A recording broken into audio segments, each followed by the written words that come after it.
Hello, and welcome to Relatively Crafty, a knitting podcast. I'm your host, Christy. I come to you from the Denver area of Colorado, where I live with my husband, Ron, our two daughters, Tatum and Delaney, our tuxedo kitty, Lilu, and our Podango puppy, Sophie. Welcome. If you are looking for me on Ravelry, I am Christy-Layel, and on Instagram, I am Christy Layel without the dash. And I will warn you that I have so much to show you today. So settle in, because it's going to be a longin'. First off, let's talk about FOs. And wouldn't be a Christy podcast if there wasn't a sock FO or two. And this time I do have two FO socks. So I will show them to you. Here is one of them. This is Regia Candy Color. I can't remember the colorway number, but I will put it somewhere. And I knit these as part of my 31 pairs of Christmas socks that I'm planning on doing for myself. This would be pair 18 or 19. They technically are finished as pair 19, but I'm showing them to you before pair 18, so it doesn't really matter, honestly. I did them with my normal sock recipe, a Turkish toe cast on. This is a Fish Lips Kiss Heel, and oh, actually there's a change, because I normally do 1x1 ribbing. This time I did 2x2 ribbing for the Eagle-Eyed Amanu, and bound off with Jenny's surprisingly stretchy bind off. And I cannot tell you a good reason why I did 2x2 ribbing instead of 1x1, except for that I have signed up to do the Patreon for Stephanie Pearl McPhee, and I highly recommend it, by the way. She's such a great teacher. I will link it down below, but it's $6 a month, and she is giving video lessons. So she started with a master sock class, which was 5 videos, I think, and I watched it and enjoyed it, and actually got some insight that I didn't have, which is always kind of nice. I've knit a lot of socks. I think it's like 325 pairs now over my knitting lifetime. But there's always stuff you can learn, and there was things that she enlightened me on. So anyway, while I was knitting these while I was watching that, or at least I was knitting the first one while I was watching that, and she does her socks with 2x2 rib, and for some reason I decided that would be a good idea, so I did mine, this pair, with 2x2 rib. However, I'm not a big fan of 2x2 rib. I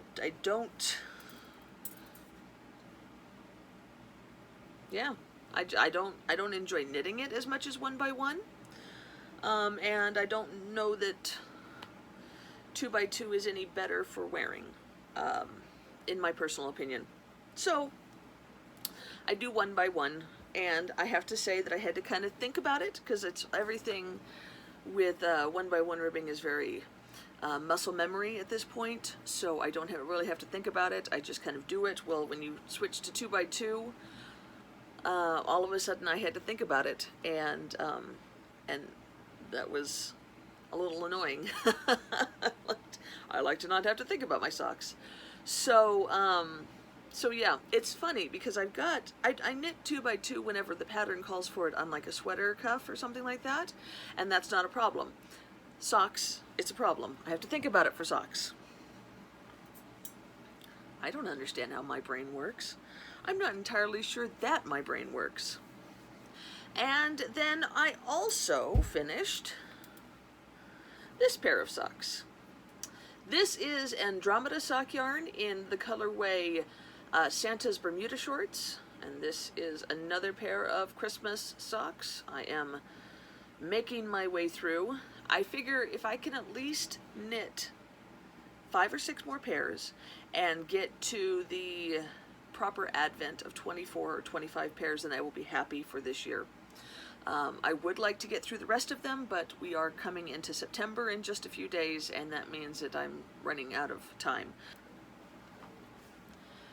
These are the only 2 pairs of socks that I managed to get done in August, so assuming that I can get 2 pairs in September, and then 2 in October, and then 2 in November, that would get me right there. I'm not going to put too much pressure on myself because that's no fun, and I want to have fun. So anyway, these are what I've got. Same pattern with these ones, a Turkish toe cast on, fish lips kiss heel, and 1x1 ribbing with Jenny's surprisingly stretchy bind off.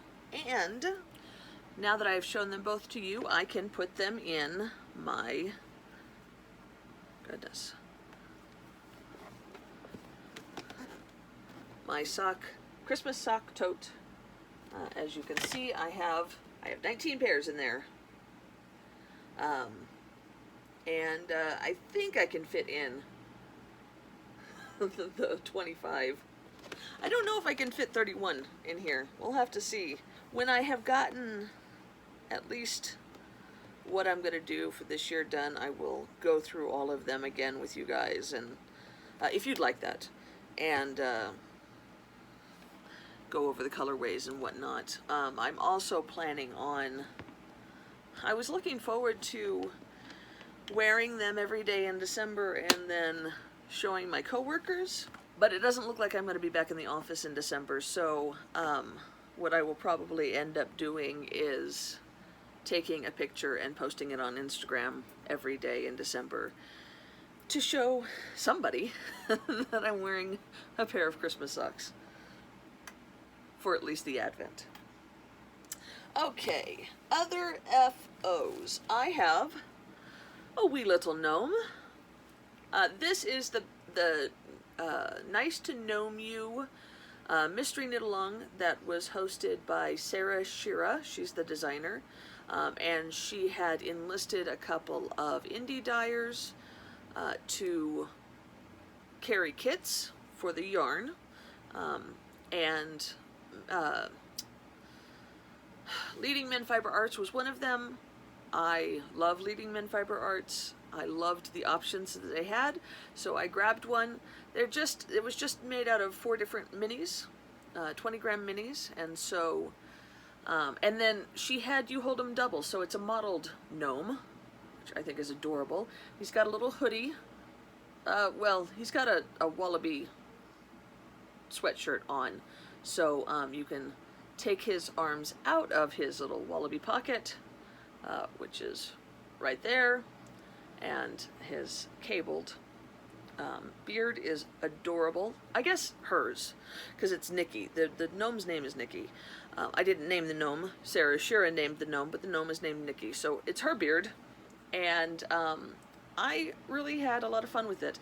The hat was done, that was the most of the clues, the beginning of the clues, and then you did the body, and then arms, beard, and nose were done later, and then the last clue was putting it all together. It was fun. I enjoyed it. I was fortunate that I had some leftover polyfill that I initially bought so many years ago when I was going to make the beekeeper's quilt, and was going to make all of my hexagonal pieces be hexa puffs. I ended up changing my mind and made them hexa flats, but I still had the polyfill, so that stuff lasts forever.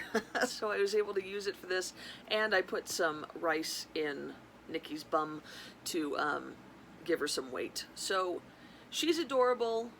I do really like the way that she turned out. The only thing that I would say is that I went back and forth between, there was a blue kit, the Leading Men Fiber Arts, there was like 5 or 6 different kits that you could choose from, and there was a blue one, and I went back and forth between getting the blue one and the orange one, and I went with the orange one because, who am I? I'm Christy. I love orange, but I kind of wish that I had gotten the blue one after seeing the body of Nikki done in the blue, and I believe that that is the one that Sarah Shira used for all of her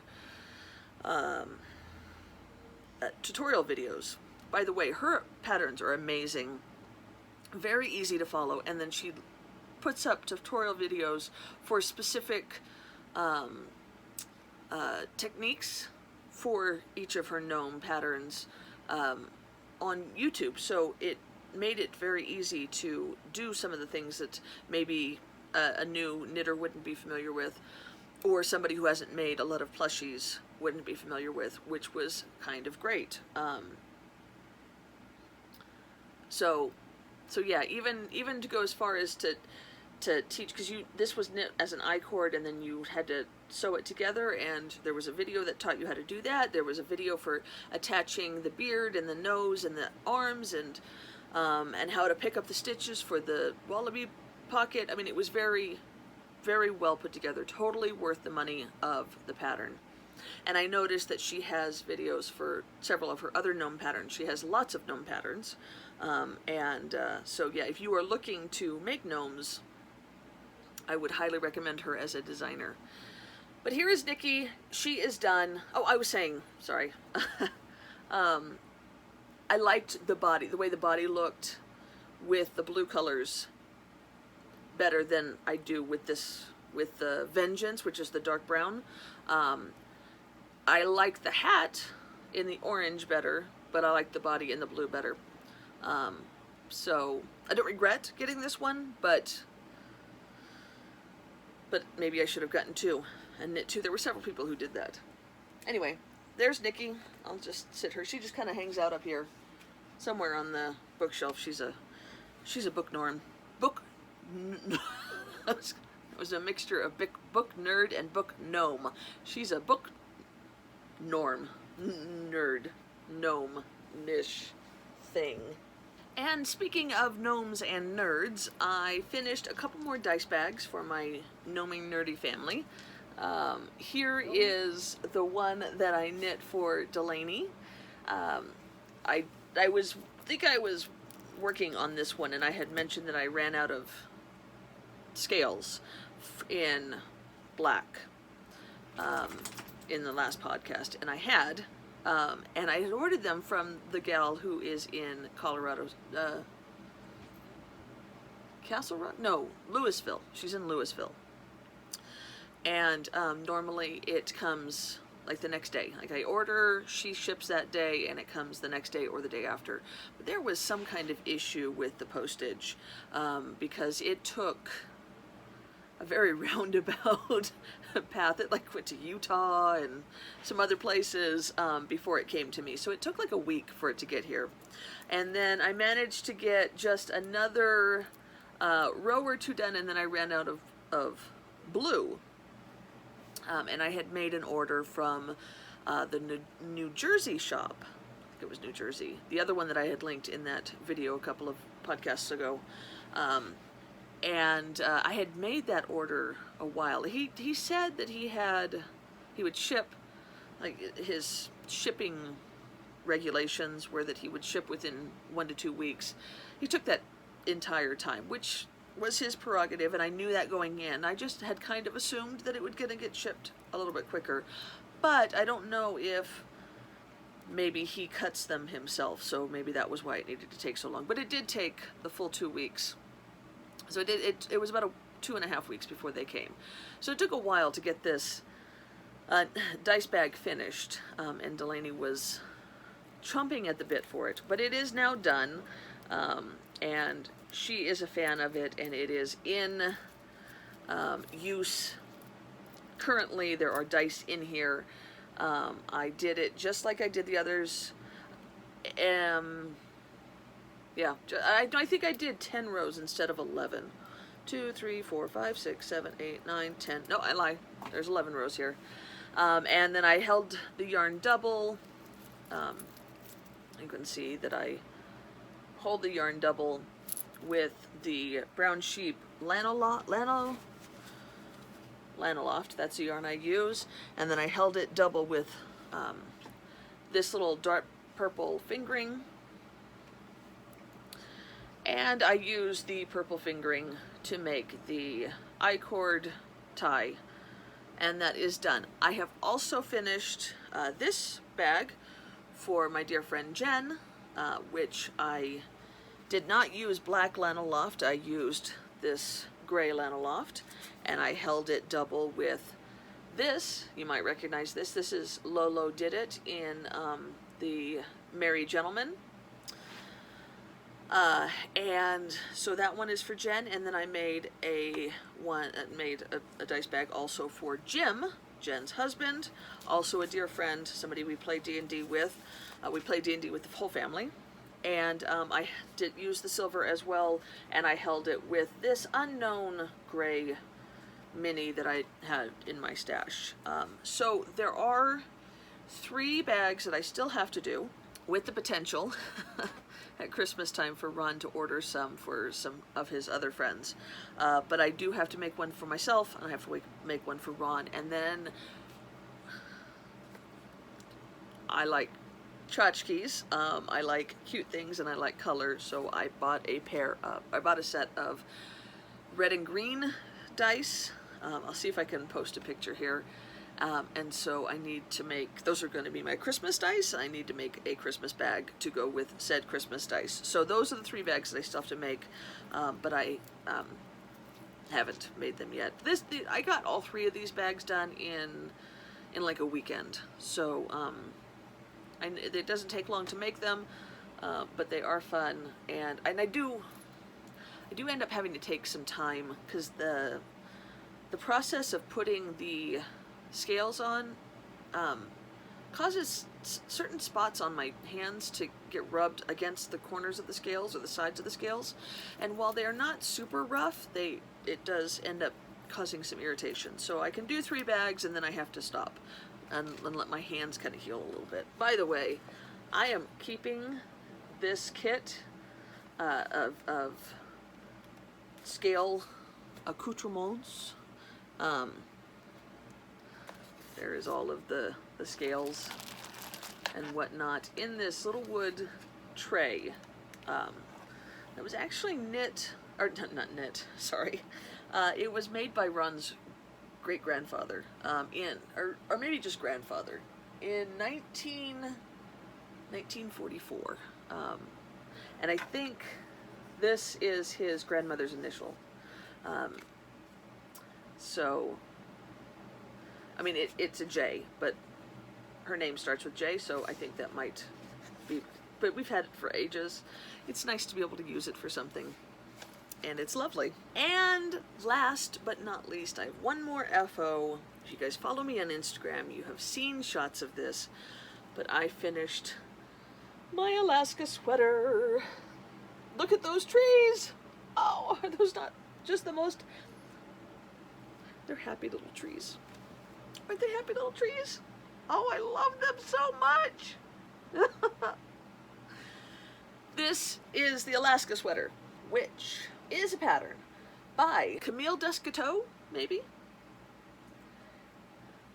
And I came across it because I saw Carrie of the Creative Obsession podcast talking about how she was going to make it. I fell in love with it. I mean, here is the picture of the project page photos, and look at how gorgeous her glamour shots are. Amazing. I loved the fact that it was in Tweety yarn. I loved that it kind of gave a, I mean, it's very Alaska-esque. I lived in Alaska when I was 20, and it does have that feel. Alaska is dark a lot of the time. Even if you're living in Southeast Alaska or Southwest Alaska like I was, it's still, you know, the days, in the winter, the days get short. Not Norway short, or Norway long. But when I got there, I was there during the summer and the fall, and when I got there, the sun came up at like 4 or 5 o'clock in the morning and went down at like 10 o'clock at night. It was very strange.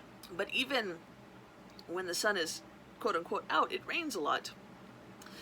And so so that her picture just kind of reminded me of Alaska. And so I decided right then and there that I wanted to knit this pattern.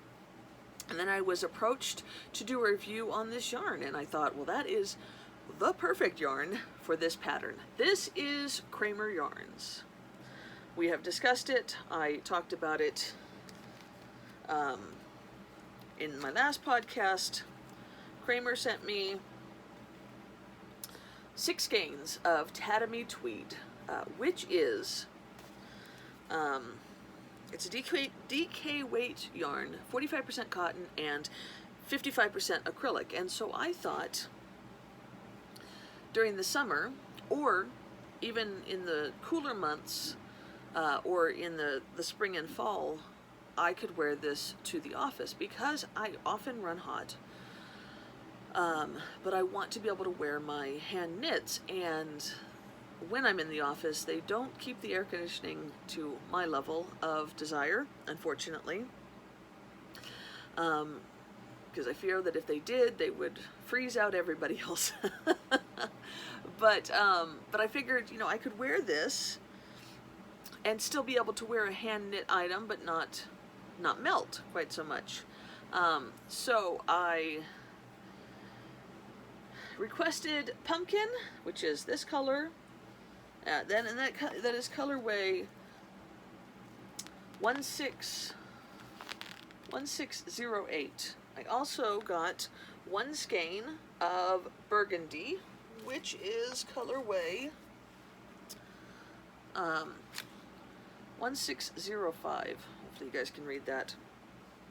I thought that they would complement and contrast appropriately, and I am so pleased with the contrast. I love how well the trees are popping.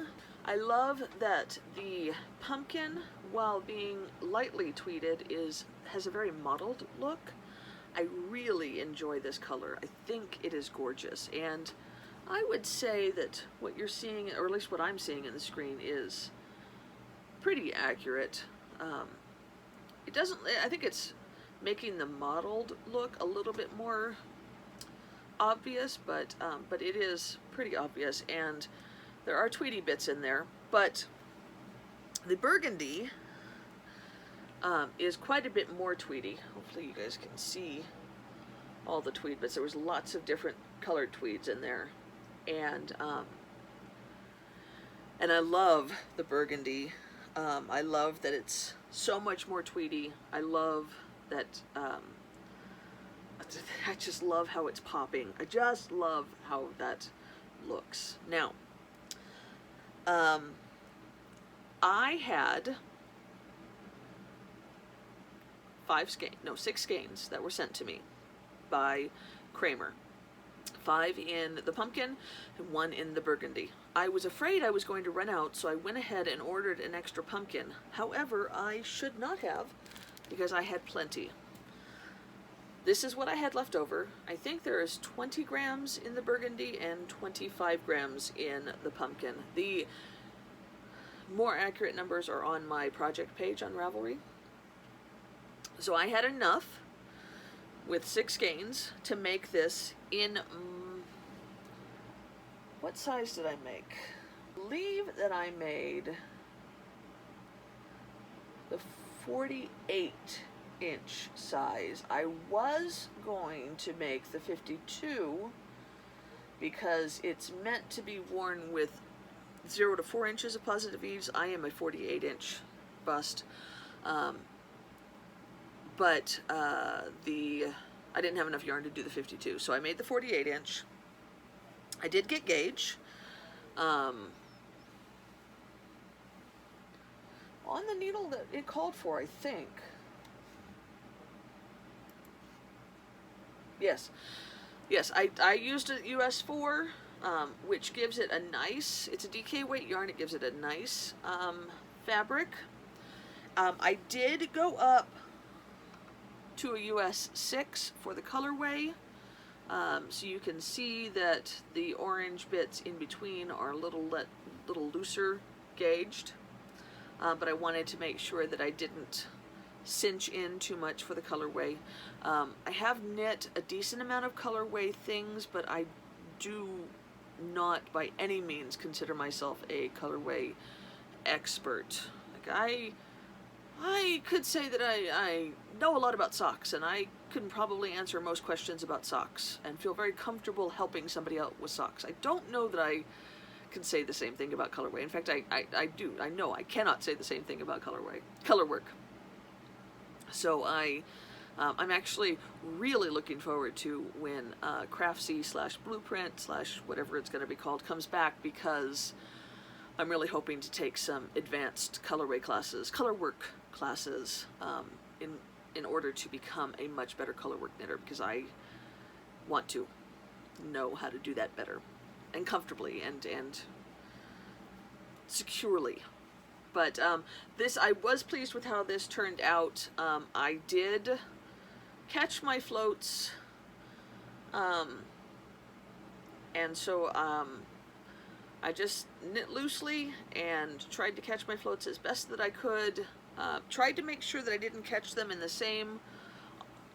the same stitch every row. Like if there were a couple of rows where things were the same, I tried to make sure that if I caught it on, the fourth orange stitch, if I caught the burgundy on the fourth orange stitch in one row and the next row up, I tried to make sure that I didn't catch it on that same fourth orange stitch, because I find that kind of built a little bit of a ladder sometimes that you can see behind. But I do like how the trees turned out. They blocked out nicely. It is still stretchy, though not as stretchy as the regular bit, but it does have some give. The one thing that I did forget to do, and I kind of feel bad about, is that I forgot to change needles to go back to do the ribbing. So I did the ribbing on a 6 as well on the hem. Kind of wish I hadn't done that, but it's twisted rib.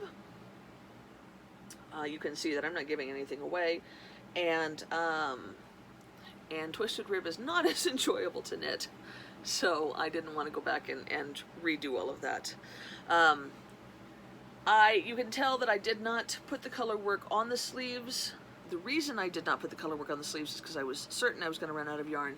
I did not have enough yarn of the burgundy to do the color work, so I just did a plain pumpkin sleeve and then did the ribbing in the burgundy, and I am very, very pleased with how this turned out. I do love it. I have happy trees. I've hopefully posted some photos of me wearing said sweater. I am pleased with it. I do love the yarn. The yarn was very pleasant to work with. One downfall, super minor, is that the bag that I used to house the project, which is this one that my aunt made for me, has this cotton lining inside, and this was covered in little tweety bits. So I got some tape. I put it inside out, got some tape, and just kind of, ran it over. I could have used a lint brush as well. I just didn't have one handy. I did have some tape handy. So so there was that.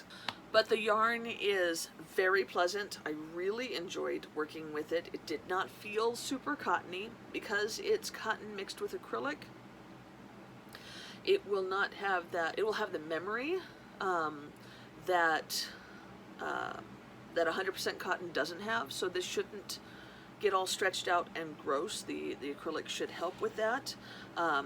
With the cotton and the acrylic, it is very easy to care for. It is technically machine wash and machine dryable. I probably won't ever dry it in the machine, just simply because I don't need to. So I've got a thing out here in this room that I use to dry my socks. I can put this on to dry that way. But I might do the machine wash, especially if I get a lot of wear out of it. And yeah, very pleasant to knit with. Did not feel super cottony, as I said. Felt nice to work with. Didn't feel super plasticky like some acrylics can. It feels, you know, it feels nice. It's soft and comfortable, and I enjoyed working with it. I'll give you a close-up of the yarn. It's a 4-ply. You can kind of see there, it's a 4-ply. The yarn is produced in Pennsylvania, spun in Nazareth, Pennsylvania. So Kramer, I will link their website below. I'm kind of impressed. It's like a little family mill that has been around for a long time. They started with making stockings for women, and still make a lot of things, a lot of commercial rugs and stuff, but they also, you know, have a little yarn section, and I was impressed because you can go on their website and it says, you know, if you are dissatisfied with your purchase in any way, they have a no questions asked return policy. Even if like it comes and you're like, well, this isn't exactly the color I really thought it was, or this isn't going to work for the project that I was thinking, I'd rather not have it, they'll refund you right away. That was pretty cool. One of the things though that I was really impressed with, and I'm kind of glad that I have this extra skein for that. You see that little tail is the center pull. On every single one of these skeins, there was a little tail with the center pull. One of the things that I have always hated about these kinds of wound skein, hank, ball things is that you have to kind of dig inside. Well, here, perfect example, Lana Grossa. You have to kind of dig inside to find the center and then hope that you're pulling it out and not pulling out a whole bunch of yarn barf. And you never have to worry about that with this yarn because it's always right there. And also, I think in 6 skeins I had 1 knot, and I don't even think it was a full knot. I think it was just like 1 or 2 of the plies was knotted. So yeah, I will definitely buy this yarn again to knit things for myself out of it. The price you cannot beat. I think these are $6.50 a ball. So $40 for this entire sweater. You know, you can't beat that. Or maybe it's $5.50 a ball. I don't remember exactly, but it was $40 for this sweater, and yeah. So yeah, highly recommend. And while they did send me the yarn for free, the agreement is that I will give an honest review. So if I didn't like it, I'd have told you. But it turned out that I did like it, so that worked out well. So yeah, recommend. That is all of the FOs. And according to my counter, I'm 40 minutes into this podcast. I haven't even gotten into anything else. Okay, so whips. Let's see. Oh, I showed you the Lana Grossa. I have the tiniest little whip of a sock. When I finished the Regia socks, I grabbed another commercial skein to work on. I wanted to make sure that I didn't show preference to any. I wanted to make sure I didn't avoid the less enjoyable colorways. So yeah, so I'm basically, I need to have one of these commercial ones going at all times, and then an indie dyed one going at all times, at least while I'm doing these Christmas colorways. So this is Lana Grossa Christmas 100 gram 4-ply in colorway 6754. Got a little toe. Haven't made much progress on that, but it will grow as it does. I also have a hoe, which is this one, look at that. Doesn't that look great? I wasn't sure how this was going to knit up. This is Arkansas Yarn Company. This was something that a viewer had suggested that I check them out, that they had some colorways, Christmas colorways in their shop at the time, and so I jumped on this one. This is called Christmas Ribbon Candy, and it is it's an 80-20 merino blend, and I love how it is working up. It's one of my favorites, I think. I have not started the second sock, but I do have the first one completely done, and we'll hopefully start the second sock soon. It looks like this in the cake. Yeah. So that's fun. I also have in my oh, I can't remember what this is called. The ferret one is a foppish ferret, but a little chipmunk in his hat and scarf. I love this bag. This is by You So and So. I don't know that she goes by You So and So anymore. I will put it someplace else.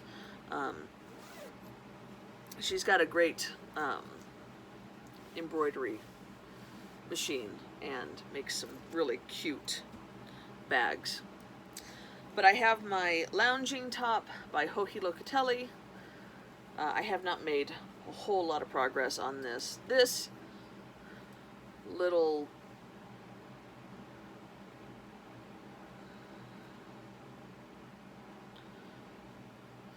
bunny progress keeper is where I was the last time I podcast, so I'm like, what, an inch and a half?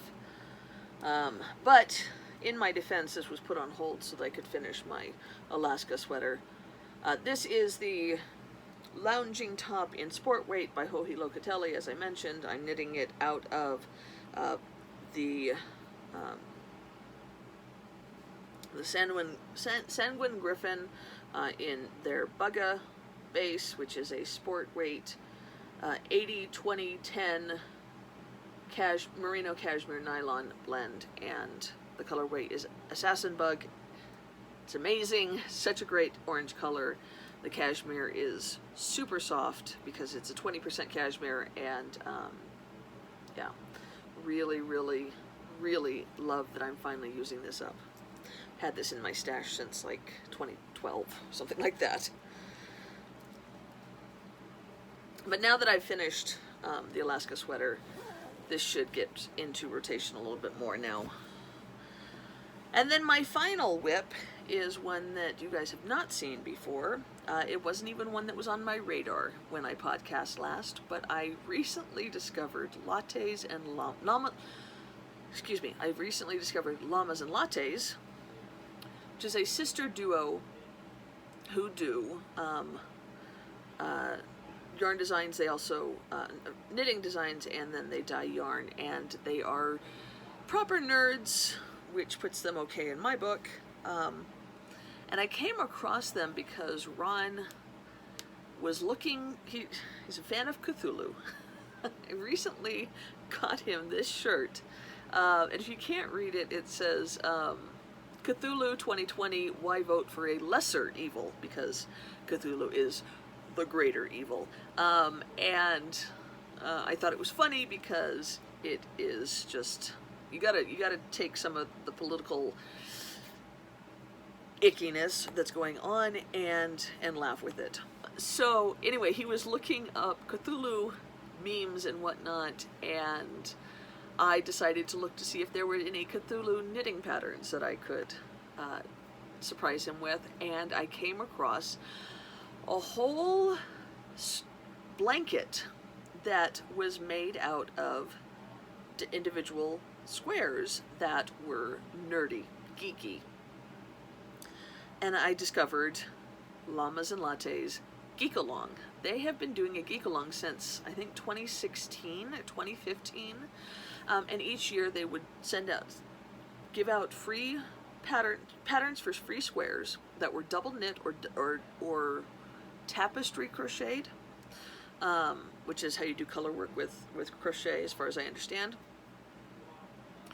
and they have a different theme, and there's a free pattern each week for the 52 weeks. You put it together to make a blanket, and then you have this double knit gorgeous blanket that is, you know, all nerdy stuff. And then they also sell yarn that they dye to go with these squares. They donate part of their money to a charity, Child's Play, maybe. And then they also donate the blanket that they themselves have made to be auctioned off for that same charity. And I love that idea. I also love the idea of doing nerdy things, so I decided that I would go through and start picking out some squares from the 4 years that they've been doing this, picking out squares that pertain to my family specifically, and then I can make us a blanket. Gotta learn how to double knit though, because that's something I've never done before. Although I was watching some tutorials on it, I don't think it'll be very hard as long as I pay attention to what I'm doing. Anyway, in doing that, I found out that they were not doing a blanket pattern for 2020. Instead, they were doing a mystery geek-along, GAL, for a sweater, a colorwork sweater that was based on classic video games. I am not a gamer girl. I was 12 or 13 when we got a Nintendo. I loved playing Super Mario Brothers and Duck Hunt and Kirby and Zelda and those types of games, but I did not really get past that. Once Nintendo 64, is that the one where it went around 360 degrees? I couldn't do that anymore. I don't have the hand-eye coordination to do that. I can still do things that are flat across the screen, but at this point, I let my children take control of the clicker, the controller, and I help solve the puzzles. That's about all I can do. So classic video games are right up my alley. It was the point I was making, and I fell in love. So I decided to do this. I went through my stash, found some stuff that would work, then decided to kind of change things up a little bit, found some stuff for super sale, and bought some more stuff that would also work, and I am making the pattern. Now it's a free pattern. It is called 8-bit. The exact designer, technically the designer is Megan Ann Llama. She is Llama of Llamas and Lattes. So she is, so if you're looking it up, it's called 8-bit, and you spell out the 8, not the number. I, of course, will link it down below. But they've been releasing a portion of the pattern each week. We are on clue 4. Tomorrow will be clue 5. I have only finished clues 1 and 2, and I'm halfway through clue 3. So I'm obviously behind. Part of that was because I was waiting for the yarn to come. Part of it was because I had to finish my Alaska sweater. Part of it is because it's an all-over colorwork sweater, and so I cannot do it while we're watching something that I have to be looking at on the TV, because I have to be able to also look at what I'm knitting and the chart. So here's what I've got going. So it starts out, this is clue 1. Don't look at clue 2 yet. Clue 1 starts with Tetris. Isn't that fun? So you got a Tetris bit, and then this is like the fill-in motif. I am knitting this out of Wonderland fibers, Wonderland yarn and frabuous fibers. Let me find a tag, hang on. Wonderland yarns.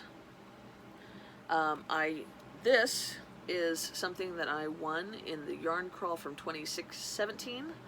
I won a basket from one of the yarn shops, and it came with this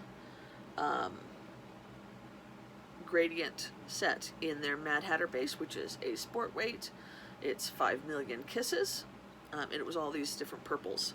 I also had this left over, and then this purple left over from a baby sweater that I had done ages ago with dinosaurs on it, or a dinosaur on it, and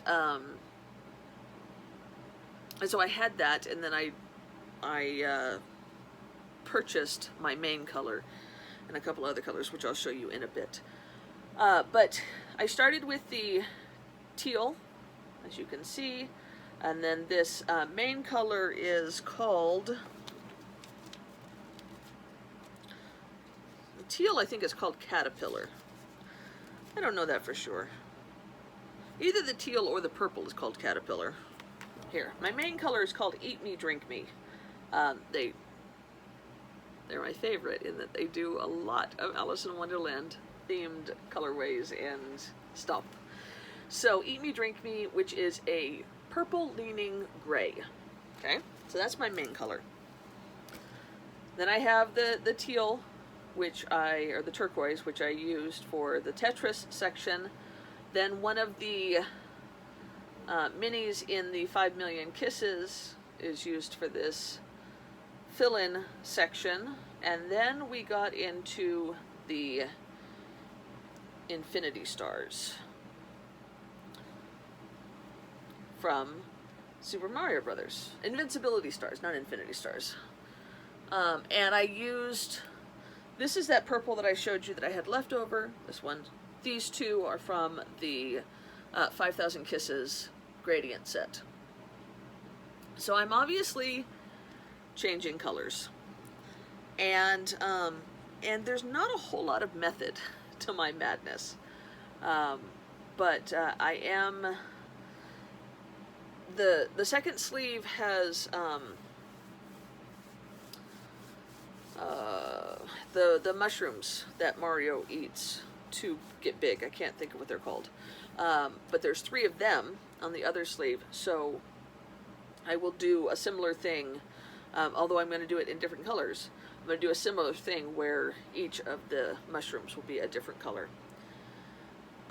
This is the first sleeve. It has been blocked, which is why it looks as nice as it does, because the Tetris especially looked pretty shabby before. And then I have started on the second sleeve, as I mentioned. The second sleeve, different colors. I'm doing that purple, and we got Space Invaders. So I am about halfway through the Space Invader chart, and then, as I said, there will be more of this fill-in bit, and then we will get the mushrooms. The mushrooms are going to be in pinks, these pinky purples, which are also from that gradient set. The body is going to be different colors again. So that Eat Me, Drink Me, the gray, is coming through the entire sweater as my main color. I found the Yarn Scout, which is a website that had these Wonderland full skeins for $12, I think. And they normally sell for $25 or $26, so I felt very okay with buying several. So I got 4 skeins of Eat Me, Drink Me, which should get me through the whole sweater. And then I got these to do the body. So I have Marmalade, pretty orange. I have Globe of Goldfish, a pretty yellow. I have Mind the Volcano, which is a definite Alice in Wonderland reference, which is like a burnt orange. And then I also have Ditto Ditto, which is a nice green. And so these will be for the body, along with the gray. I'm not sure how I'm going to do them. I'm kind of just going as the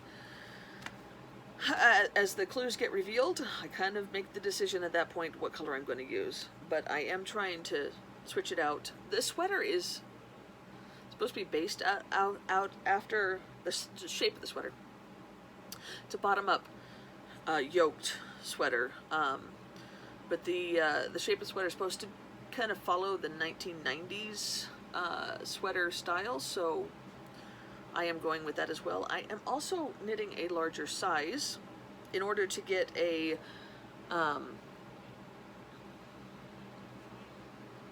oversized sweater. I don't know, because I didn't do a gauge swatch, because I was knitting, I wanted it to be big. I figured I'm knitting 3 or 4 sizes above my normal size. I figured I would be fine, but the sleeve is a little bit not snug, but not as oversized as I was thinking. Like, it fits and there's room, but I kind of expected it to be like this all the way through, and it's not. So we'll see how it goes. I think it's going to be cool no matter what. Even if it fits perfectly, it's still going to be cool. I'm just really happy with it, and I'm really looking forward to getting some more of the clues working on the body. I got to catch up on the sleeves. I'm hoping to at least get finished with clue 3 this weekend, so that when clue 5 gets released, I'm only 1 clue behind. And I will link Yarn Scout down below. I don't know if they still have these on sale, but $12 for a skein of this is a really good price. And I was able to use yarn that I've had in stash for a long time. It's a win all the way around. So, so that is my final whip. I did show you some yarn acquisitions. There are more yarn acquisitions. If you're not keen on seeing those, you're welcome to tootle off now. I won't be offended. I mentioned Little Knits and it being a potential issue. I get like a weekly a weekly email from them with whatever, may even be twice a week, with whatever they have deeply discounted. I am very proud of myself that I have been able to resist purchasing from them more than one other time. But you will forgive me for purchasing this time. So, I love the idea of Noro, how it's kind of wild. The colorways are often wild, and the sweaters or the garments or the patterns rather are just all kind of colorful and bright and happy and very caif facette-y. And so that when I bought that Jade Noro that I showed you in my last podcast, my original plan was to get some of those colors, but they only had it in, the only colors they had available were solids. I was very happy when I saw that they had this on a deep discount. This is upside down. This is Noro Kagayaki right there. Colorway is 17. The yarn is 40% wool, 24% cotton, 18% silk, and 18% viscose. I think it is an Aran weight. I'm pretty sure that's... And they had several bright, vibrant colors, but I very often go with the bright, happy colors all the time, and then when I want something that's a little less in your face, I don't have it available. So well, you may not think that this is less in your face with its bright green and bright red. It does have this nice tan, and then there is like a cream in there as well. So it is more reserved, trust me, than some of the other ones that I was looking at. I did get a sweater's worth. I'm not entirely sure yet what I'm going to do with it, but again, I got a whole sweater's quantity for less than $60, and I don't want to pass up opportunities like that. And then I went on a yarn crawl. Yeah, it was almost a last minute thing. Normally, my area has the Yarn Along the Rockies yarn crawl, which is like 17 to 20 shops. It goes over 2 weeks, and you get great prizes if you hit all the shops. Each shop has a drawing, and then there's grand prizes for people who hit all the shops. I did it in 2017 properly, hit every single shop, but they went all the way down to Colorado Springs, which is an hour south of me, and all the way up to Louisville, which is almost an hour north-ish of me. And so it's like a long, you can't hit them all in one day. The shops aren't open long enough, and it can be for a long excursion. Take a lot out of you. This year, the Yarn Along the Rockies got canceled because of COVID, but some of the yarn shops decided to have a, I think it was called Not Your Normal Yarn Crawl, Not Your Usual Yarn Crawl. It was only 7 shops. My local yarn shop was not actually included in it, which was sad, because I always like an excuse to go there. But there were 7 shops.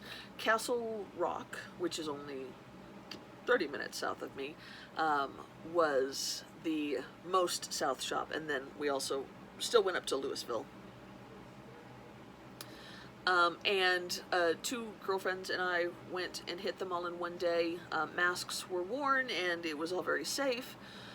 But it was nice to be able to get out and do something slightly normal for a change, because we don't get to do that very often anymore. It was nice to see my friends. I hadn't seen either of them since, with the exception of like a quick, how do you do to drop something off. Hadn't seen either of them since before COVID. So it was really nice to do that, and we hit all the shops in one day, which was also nice, although it was still tiring. Even though it was only 7 shops, it still took a lot. I was the driver this time, and we kind of take turns, and so it may have taken a little bit more out of me than it did them, but it was great fun. There were 2 shops on the list this time that were not even in existence in 2017 when I went last time, so it was cool to be able to experience these new places. In fact, one of them has only been open, apparently they started to open right before COVID, and now they're trying to work out how to be a very fledgling business in this very scary time in U.S. economy. So I'm really glad that we were able to go and support them. So, I did not buy any, well, no, I was going to say I didn't buy any sock yarn, but that's not true because I bought this. This is at one of the shops. Not Just Yarn. In Aurora. They had these, which I just loved the color. I also liked the price. I think they were $6, $6.50 for each of these. They're 50-gram skeins, and it's Plymouth yarn. It's not super amazing. Plymouth yarn Forever, the colorway is 46. It's gonna be, it's a commercial yarn, but I liked the colorways. I liked the kind of muted rainbow look. So these will be socks for probably me sometime. Also, while I was there, they had some minis. Not familiar with this indie dyer, but it was the Woolly Cabin, and as you can see, these 20-gram minis were only $5.50, which is a great price for 20-gram minis, and they were gorgeous. So I got all that they had, which was about 8. And then I came home, and Delaney and I discussed turning them into a sweater for her, a flax sweater. So I have taken all of them, and I have matched them together with some other minis that I had, and it's going to become a flax light. And I wound them all together. So I can't show you the minis separately. I didn't even take a picture of them. I do apologize. But a lot of this reddy orange and a lot of this green and blue in here, those are are the Woolly Cabin minis.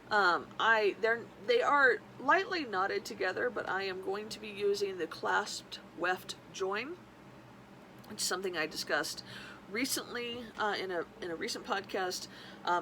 It is a technique that I used on my Alaska sweater, and I really, really liked it. So I had very few ends to weave in for my Alaska sweater. So I plan on, whenever I get to the time to change colors, I will do the clasped weft join. And yeah, so this you will probably see cast on when I podcast next. Another shop we went to was Piney Yarns, where I picked up 4 skeins of this beautiful yarn. This is Barocco Millefiori Light.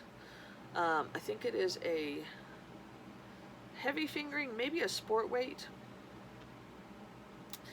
but it has a Noro color feel to it, which I like. It is 50% wool and 50% acrylic. I just absolutely loved the colors in this. The colorway is 6871, and I have 4 skeins of it. I'm not sure yet what I'm going to use it for. 4 is not enough to make a whole garment. At least not the ones, not like a full sleeved one. But I do love the way they look. It's kind of got a hand spun look to it too. Yeah. And it kind of, I don't know if it's coming up, but it kind of looks like there's some, like if I didn't know, I would think that there was some silk in there. But anyway, and then lastly, and then Fingerplay Studios, which is the one that we went, that is in Louisville. I didn't buy any yarn there, but I did find these 2 adorable little measuring tapes that I couldn't pass up, a fox and a deer, and I absolutely love them, and so I bought them and I will use them. And then I also got, we did go to Everything Alpaca, which is a yarn shop in Castle Rock. That's the one that's the most south. Unfortunately, I thought that they had opened at 10. We got there at like 10:20. Their sign said that they opened at 10:30. We waited around for 15 or 20 minutes and they still hadn't opened yet, which normally I'm sure is not an issue. But we had an agenda. That was the first shop we went to. So we didn't actually go inside Everything Alpaca, but we did, but we were there, and they did your check-in for the drawings by QR code, which was on the door, so we were able to enter. And then this is, okay, so another shop that we went to that was already closed when we got there, because they closed at 4, and try as we might, we couldn't hit it right, but that was the Lamb Shop, which is in Denver, kind of downtown-ish, and so we were able to enter as well, because we did physically go there, but we didn't get there. We were right after they closed, which was too bad. And then there was this place called the Tangled Ball. This is a new one, and I think it's in Edgewater. So this is the one that's brand spanking new. I'm really hoping that they make it through, because they're in a great area. It's like this kind of mall type building, and there's lots of food places and then other stores around, and it would be really great to go there and hang out. You could just walk down the hall to get some lunch or dinner, come back and knit and hang out. But she had these Juniper Moon Yarns, Juniper Moon Farm, in the Zoe base, which is a 40% linen and 60% cotton. Obviously had summer garment on my mind for this. I got 4 skeins of it, and it is in the colorway Pearl. Yeah. Which is number 32. So yeah, I probably will not be knitting this up this year, because now we're going into fall, it is cooling down. I think it was a high of 80 the other day, which was awesome. So this may wait until the weather warms up again. So that was all of my yarn crawl purchases. Felt pretty good about that. It was nice to be able to do that. It was just one day, like I said, but it was fun. And then I have just a couple other things to show you. I got my third bundle from Lady Men Fiber Arts. They're doing these cast of character mini skein sets. Each month you get 5 minis that are in alphabetical order for all of their colorways. So you got Boo, Boyhood, Breaking Ground, Can't Quit You, and Cherry Blossom. So I'm thinking maybe these all need to go together to be something when I've got all the colors. Who knows?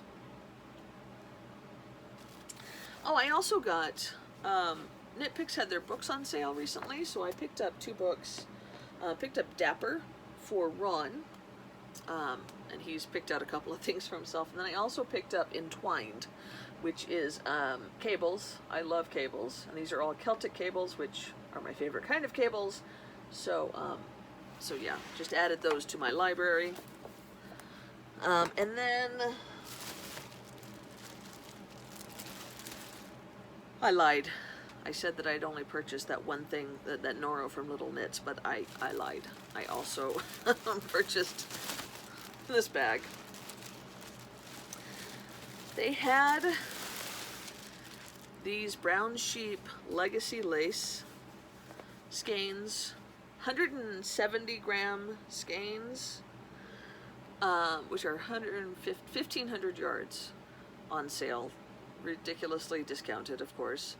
And I don't need 1,500 yards of lace, but I thought, you know, I could take lace and I could hold it double, triple, or quadruple and make it, knit it into something else. So I am going to do that. I am going to hold these, all 4 of them together, which should give me a nice mottled look, and I'm going to knit a DK weight something out of them. I think they will go together well. I did, again, try not to get exactly the colors that I normally gravitate to, which is, you know, reds, yellows, and oranges. So I went with blues and greens this time, but I think I'm going to be very pleased with it. I do like all colors, but I do tend to, if it's orange leaning, I go for that one. This is Legacy Lace by Brown Sheep Wool. It is 75/25 washable wool and nylon, 170 grams, as I said, 1,500 yards. It is not soft in any way, but I think it will make a nice sweater nonetheless. Just something as an overgarment, obviously. Maybe a vest. But yeah, that's my plan for these. Lastly, I've been contacted to do another review. The yarn is Manos del Uruguay Alegria Grande, which is an Aran or worsted weight. They also have it in fingering weight, Alegria Grande, and it is 75/25 merino nylon blend. So I've been asked to do a review of the yarn. They have new colorways. This is not a new yarn, but they have new colorways coming out. I picked, and when I could pick 3 skeins. The plan that I had in my head when I picked the 3 skeins was not in my head anymore when I got the 3 skeins. I do know that I wanted to make this into a pair of footies for my mom, because it has 25% nylon, and my mom likes to walk around with little foot coverings. She doesn't walk around barefoot, and these would be great for that when she's around the house, piddling around the house. So that is what this colorway is for. This is magenta, appropriately named. The other 2 like I said, I cannot remember what I had planned. I picked them out for a specific reason. They are these two colors. This is Caprice, and then this one,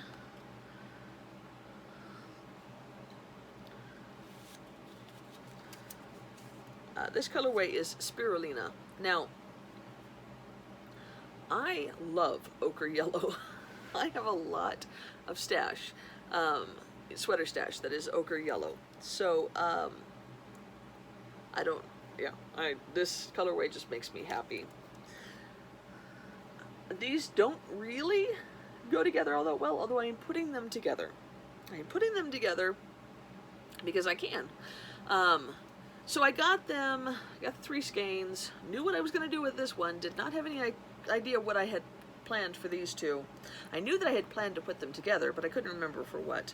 So I went through and I was looking for things. I decided I wanted to knit a shawl out of them. An Aran weight shawl, I think, would be a great idea, but I didn't have enough. So I found the Untangled pattern by Andrea Mowry,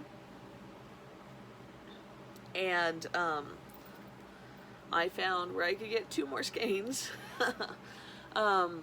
So yeah, here is what I'm gonna use. I've got 2 of each. That should be enough to make the tangled pattern. And yeah, I will do my review of the yarn and the colors when I have finished at least one of the projects.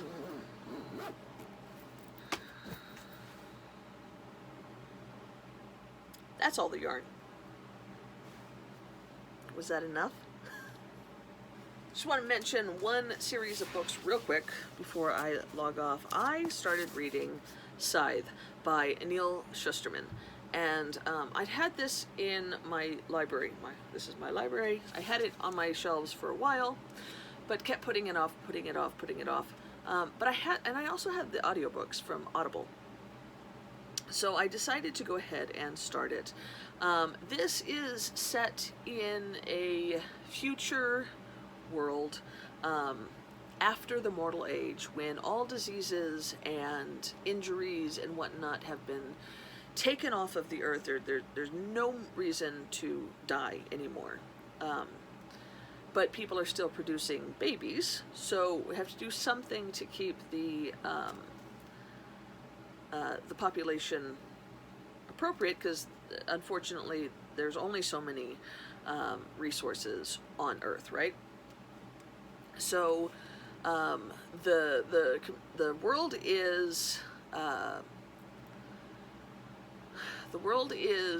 run by the Thunderhead, which is what the cloud becomes when it becomes sentient. So you got the cloud that we have now, right? And then it becomes sentient, it becomes the Thunderhead. It is good. It does good things. But it can easily do some equations and figure out that there's only going to be so much resources left, so there has to be another body that decides people that need to be gleaned. People who have to die. There has to be people who die in order for there to still be births allowed. So the Scythedom is established. It is separate from the Thunderhead. It is not connected to the Thunderhead in any way. Completely human-run, human entity. And there are Scythes who have to make the decision of who gets killed, who dies, who gets gleaned, and then have to go through the gleaning of these people. And in this book, Scythe Faraday is taking on 2 apprentices, because unfortunately humans are still making more babies than there are to be gleaned, and so we've got to increase some of the scythes. This is a great series. I have read the first 2 books now, so this is Scythe and then Thunderhead. Awesome series. I am getting ready to read the 3rd and final book in the series, The Toll. very much looking forward to it. It's been very good. If you are an Audible person, these audiobooks are only available on Audible, and the audiobooks are really, really good. Highly, highly recommend. It is a YA series, but it is like The Hunger Games. It is one that adults can fully appreciate and enjoy. So really well written. You can see Scythe was a prince on her book, which says something. That's it, guys. Jeez. This is an hour and a half right now. I will be able to edit a decent amount of it out.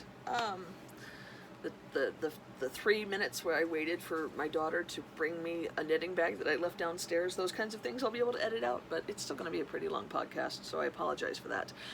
But yeah, there you have it. Have a wonderful rest of your weekend, and happy knitting. Bye.